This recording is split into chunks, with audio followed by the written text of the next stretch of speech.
Well, more women are choosing to start their families later in life, as you might already know, but many don't realize that they may also be entering perimenopause at the same time. So ahead of World IVF Day this Saturday, we are taking a closer look at how those hormonal changes can impact fertility. Here to explain more is Dr. Rhiana Saunders, an infertility specialist at Aspire Fertility. Thank you so much for joining us. Thank you. I'm happy to be here. Certainly not the same as I was saying like 50 years ago. Yeah. What a world of a difference. Okay, so let's start with the basics. What is perimenopause, and can it begin while a woman is still trying to have children? Absolutely. I think it's easier to really start by just defining what menopause is. And menopause is basically the phase in a woman's life when she has stopped having menstrual cycles, and that diagnosis is made in retrospect after 12 months of no menstrual cycles. So perimenopause is the time 5 to 10 years leading up to that menopause transition, and it can be kind of slow in onset, and so sometimes patients don't realize they're having or entering into that phase of their life, and it could be sort of gradual or abrupt in a combination of all sorts of symptoms. Yeah. Oh, yeah. What are some of the early signs of perimenopause that women shouldn't ignore? I know that a lot of tests are run, and you actually get a lot of very detailed numbers. Yeah, for sure. The main thing women experience as they enter into perimenopause is sort of a shortening or a change in their menstrual cycle. So it may be somewhat chaotic. I have patients all the time telling me, you know, Dr. Saunders, my periods used to be every 28 days, clockwork. They were charting it on their phone app and whatnot. And now it's every 23 days, or they'll skip a month, and it becomes a little less predictable. They don't know when to purchase the feminine products or when to pack them. And so it's usually starting with a change in menstrual cycles. And they might have other symptoms too, like they're starting to have decreased concentration. They're sensing sort of a brain fog.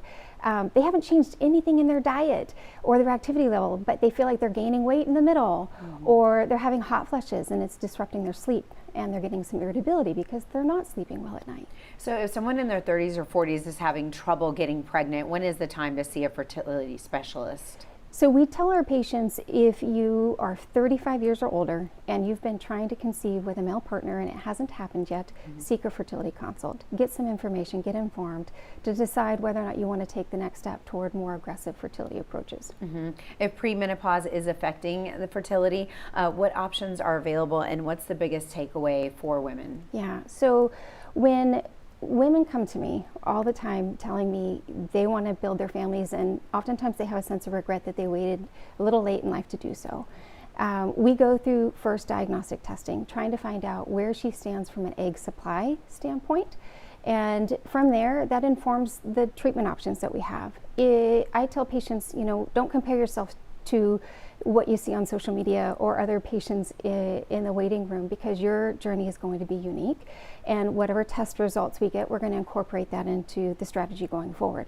So if her egg supply is still relatively reassuring, we can do all sorts of fertility treatments. We can try to help her to conceive with ovulation support. We can help her try to conceive with inseminations or even in vitro fertilization using her own eggs. But if, unfortunately, her egg supply really is dwindled, and we are concerned that she's not going to have or yield the good success rates that we get from something like IVF, then we talk about some alternative, maybe more creative ways to building her family. And that might mean donor egg, or donor embryo, or embryo adoption. And we realize that's not for everybody.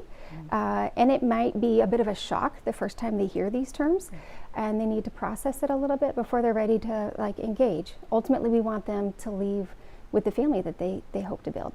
Yeah, and I know that sometimes you guys are brutally honest and you say, hey, your odds are just as like if you try naturally than with an IVF procedure per se. Yeah, I tell patients, you know, at the age of 40, you have less than half the same reproductive potential as you did when you were in your 20s. It doesn't mean it's zero. There are some women who have been documented in the scientific studies to achieve a pregnancy in their 45, 46-year-old patient going through IVF has had success.